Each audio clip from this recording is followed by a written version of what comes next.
Hey everyone, so I just played this game on Chase app. I'm not sure how many people bank with Chase or anything like that, but they have this app and they had this little trivia question. It was only one question, which kind of sucks, honestly.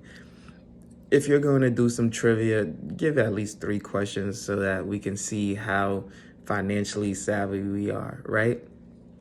But for the sake of this video, I wanted to speak on that as there is some challenging times and people may be considering doing a various amount of things in order to stay ahead or maintain. Um, what I notice what most people do in this time is they maintain. How do they maintain?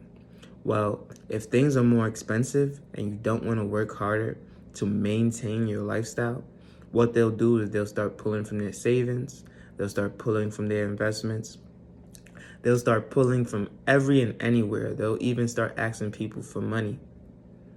And what that allows them to do is maintain their lifestyle until a sense of normalcy comes. And if a sense of normalcy doesn't come, then they will be forced to change, right? In my situation, I don't like to be forced to do anything.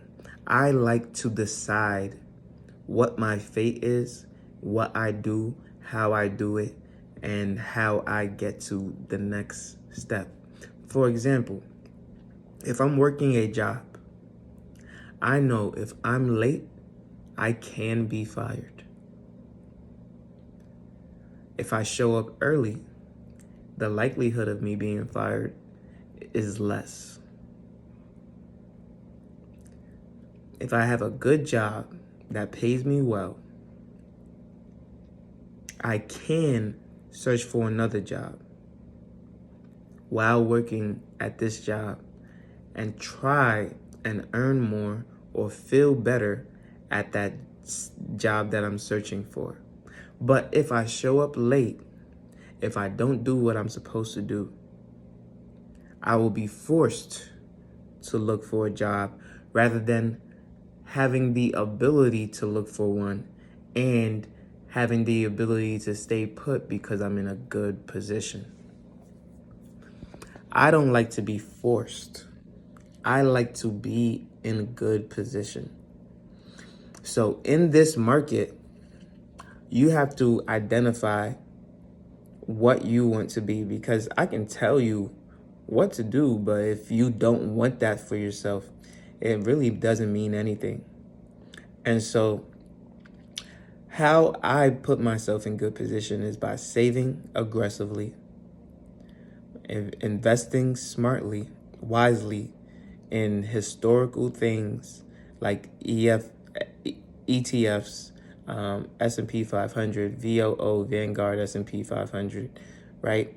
All of these things, investing in my 401k, Roth IRA, saving in the high savings yield accounts, and many, many other investment vehicles that I utilize in order to maintain my lifestyle and then even increase it.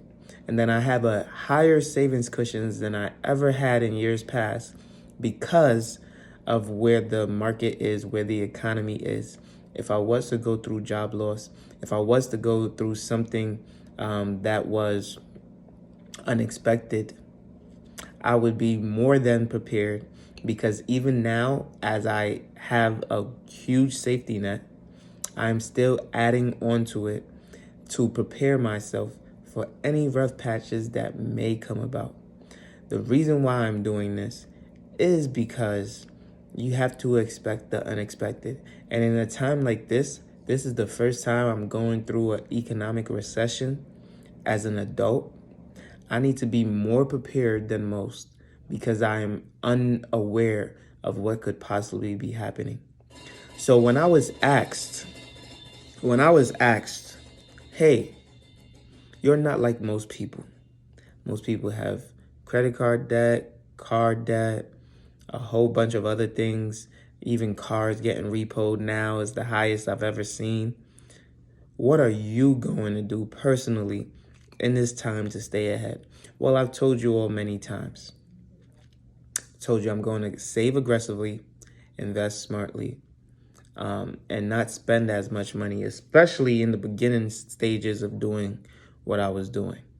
Now I can spend a little bit more, but I'm still being very selective in what I spend my money and time in, and I'm working hard and I'm staying consistent. But long story short, the trivia question said, how do you mitigate risk in a recession?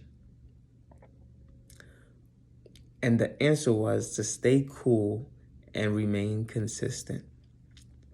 How do you stay cool and remain consistent? If you were investing, if you were saving, if you were doing things productively to gradually increase your wealth, gradually increase your income, continue to do those things.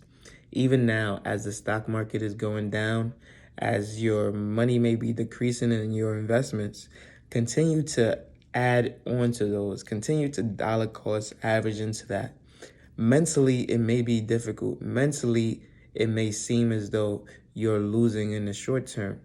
However, over the course of some time, even some years, you will see that investing now when everything was lower is going to yield you a much better return than had you have waited for everything to go back up into the green before you start to add on to the success that is being shown. All those people who are taking out money today, either one, need it, or two, will be reinvesting it in the market when it is turning around. You want to be ahead of the game. You want to invest now when things are low, knowing that people will pile that money on top of your money eventually. Businesses will be back and booming eventually. They will pile more money into those markets eventually, and you want to be the first in those markets. You want to be the first to have put your money in when it was all red, when it was all down, when it was all a no-go, when everybody was saying pull out. I was pulling in. I was pushing in, right? You want to maintain consistency. You want to say, you know what? It might be down today, but it won't be down forever. Because people will invest. People will go back into the stock market. People will do all of these strategies again to make money. And guess what? As long as I'm consistent, as long as I'm waiting, as long as I am staying put, I will be just fine. So, I got the question right, if anyone was wondering.